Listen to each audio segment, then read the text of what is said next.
Hi friends, నేను మీ Anusha. Welcome back to our channel Anu's good life. ఈరోజు మన ఛానల్లో ఒక మంచి tea time snack recipe share చేసుకోబోతున్నానండి. పబ్బిళ్ళలు అంటారు, కొంతమంది చెక్కలు అంటారు. వాటిని మీతో షేర్ చేసుకోబోతున్నాను. పర్ఫెక్ట్గా ఇలా క్రిస్పీగా రావాలి అంటే వీడియో ఎండ్ వరకు స్కిప్ చేయకుండా వాచ్ చేయండి. ఎలా చేయాలో చూడడానికన్నా ముందు మన ఛానల్ ఎవరైనా ఫస్ట్ టైం చూస్తుంటే ప్లీజ్ తప్పకుండా సబ్స్క్రైబ్ చేయండి.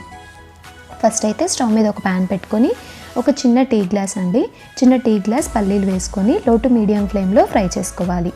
ఇవి బాగా ఫ్రై అయిన తర్వాత అవి తీసి పక్కన పెట్టేసుకొని అదే సేమ్ గ్లాస్తో ఒక గ్లాస్ పుట్నాల పప్పు కూడా యాడ్ చేసుకొని ప్యాన్లో లో ఫ్లేమ్లోనే మనం దూరగా ఫ్రై చేసుకోవాలి. ఇవి కూడా ఫ్రై అయిన తర్వాత ఒక ప్లేట్లోకి తీసుకొని పూర్తిగా చల్లారనివ్వాలి. ఇలా పూర్తిగా చల్లారిన తర్వాత మనం వాటిని మిక్సీ జార్లో యాడ్ చేసుకొని కోర్స్గా బ్లెండ్ చేసుకోవాలండి. 1 లేదా 2 పల్సులు ఇస్తే మనకి ఇలా కచ్చాపచ్చగా వస్తుందన్నమాట. ఇప్పుడు ఒక పెద్ద బౌల్ తీసుకోవాలి మనం పిండి మిక్స్ చేసుకోవడం కోసం. ఇందులో నేను 1/2 కిలో బియ్యం పిండి యాడ్ చేసుకున్నానండి చెక్కలు ప్రిపేర్ చేసుకోవడానికి. ఈ 1/2 కిలోకి చిన్న టీ గ్లాస్ పల్లీలు, పుట్నాల పప్పు మనకు కరెక్ట్గా సరిపోతుందన్నమాట. వాటిని యాడ్ చేసుకొని రుచికి సరిపడా సాల్ట్, కారం యాడ్ చేసుకొని మొత్తం అంతా ఒకసారి మిక్స్ చేసుకోవాలి. ఇవి 2 టేబుల్ స్పూన్ల పచ్చిపప్పు, 2 టేబుల్ స్పూన్ల పెసరపప్పు 1 గంట ముందు నానబెట్టుకుంటే మనకి ఇలా నానిపోతాయి. వాటిల్లో వాటర్ అంతా తీసేసుకొని మనం వాటిని కూడా అదే పిండిలో యాడ్ చేసుకొని మొత్తం అంతా మిక్స్ చేసుకోవాలి. ఇలా మిక్స్ చేసుకున్న తర్వాత 3 టేబుల్ స్పూన్ల ఆయిల్ బాగా హీట్ చేసుకొని ఆ ఆయిల్ని ఇందులో యాడ్ చేసుకోవాలి. ఇది వేడిగా ఉంటుంది కాబట్టి ఫస్ట్ ఒకసారి స్పూన్తో బాగా మిక్స్ చేసుకోవాలండి, కొంచెం చల్లారేంత వరకు. మరి పూర్తిగా అవసరం లేదు. మనం చేయి పెట్టగలిగినంత వేడి ఉన్నప్పుడే మనం చేత్తో కూడా బాగా ఒకసారి మొత్తం అంతా మిక్స్ చేసుకోవాలి. మనకు ఆయిల్ అనేది పిండి మొత్తం కలిసేలాగా మనం మిక్స్ చేసుకోవాలి. మిక్స్ చేసుకుంటే మనకి ఇలా బైండింగ్ కన్సిస్టెన్సీ రావాలన్నమాట. అంటే జస్ట్ అలా మనం పట్టుకుంటే ఒక ఉండలాగా ఫామ్ అవ్వాలన్నమాట. అలా వస్తే మనకి ఆయిల్ అనేది పర్ఫెక్ట్గా సరిపోయినట్లు. ఇప్పుడు అందులోకి బాగా కాచుకున్న వాటర్ వేడిగానే ఇందులో యాడ్ చేసుకోవాలండి. మనం ఈ చెక్కలు ప్రిపేర్ చేసుకోవడానికి ఇలా వేడి వాటర్ మాత్రమే యాడ్ చేసుకోవాలి. అప్పుడే మనకి చెక్కలు అనేవి చాలా క్రిస్పీగా వస్తాయన్నమాట. ఈ వేడి వాటర్ కూడా కొద్దిగా యాడ్ చేసుకుంటూ పిండి మొత్తం మనం మిక్స్ చేసుకోవాలి. ఇందాక వామ్ వేయడం మర్చిపోయానండి. సో వామ్ లేదా జీలకర్ర ఏదైనా మీరు ముందే యాడ్ చేసుకోవచ్చు. ఇలా పిండి మొత్తం మిక్స్ చేసుకున్న తర్వాత ఇలా చిన్న సైజ్ ఉండలు అనేవి మొత్తం ప్రిపేర్ చేసుకొని పెట్టుకోవాలి.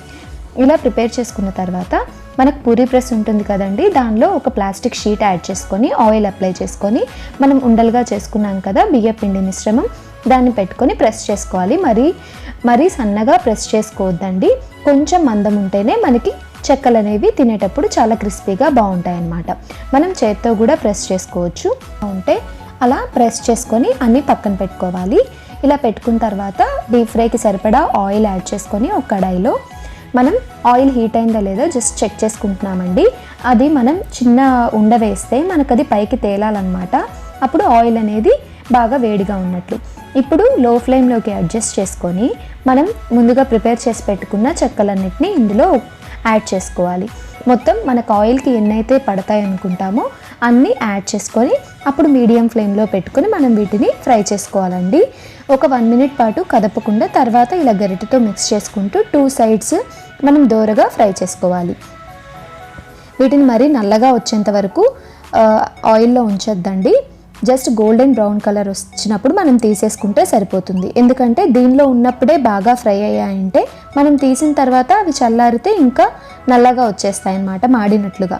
సో కొంచెం ఇందులో ఫ్రై అవ్వగానే మనం తీసి పెట్టుకుంటే అవి కొంచెం చల్లారేపాటికి మనకు కరెక్ట్గా ఉంటుందన్నమాట. సో ఇలా ఫ్రై అయిన తర్వాత వీటన్నిటిని తీసి ఒక టిష్యూ ఉన్న బౌల్లోకి ట్రాన్స్ఫర్ చేసుకోవాలి. ఇలాగే సేమ్ అన్నిటినీ యాడ్ చేసుకోవాలండి. మనం ఇలా ఒక బ్యాచ్ అయిపోయిన తర్వాత రెండో బ్యాచ్ వేసేటప్పుడు లోపల ఏమన్నా పప్పులు కానీ పలుకులు కానీ ఉంటే వాటిని తీసేసుకోవాలండి. లేదంటే మనకి ఆయిల్ అనేది చేదొస్తుందన్నమాట. ఇలా మొత్తం అన్ని బ్యాచెస్ వైజ్గా మనం ఫ్రై చేసుకొని తీసి పక్కన పెట్టుకొని సర్వ్ చేసుకోవడమే అండి.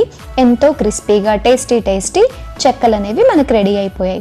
మీరు కూడా నేను చెప్పిన టిప్స్ ఫాలో అవుతూ ఇలా చెక్కలు ప్రిపేర్ చేయండి. మీకు ఎలా వచ్చింది అనేది నాతో కామెంట్ సెక్షన్లో షేర్ చేయండి. మీకు ఈ వీడియో నచ్చినట్లయితే లైక్ చేయండి, మీ ఫ్రెండ్స్ అండ్ ఫ్యామిలీ మెంబర్స్తో షేర్ చేయండి. ఇంకా మంచి హెల్దీ టేస్టీ క్విక్ రెసిపీస్ కోసం అనూస్ గుడ్ లైఫ్ ఛానల్ని తప్పకుండా సబ్స్క్రైబ్ చేయండి.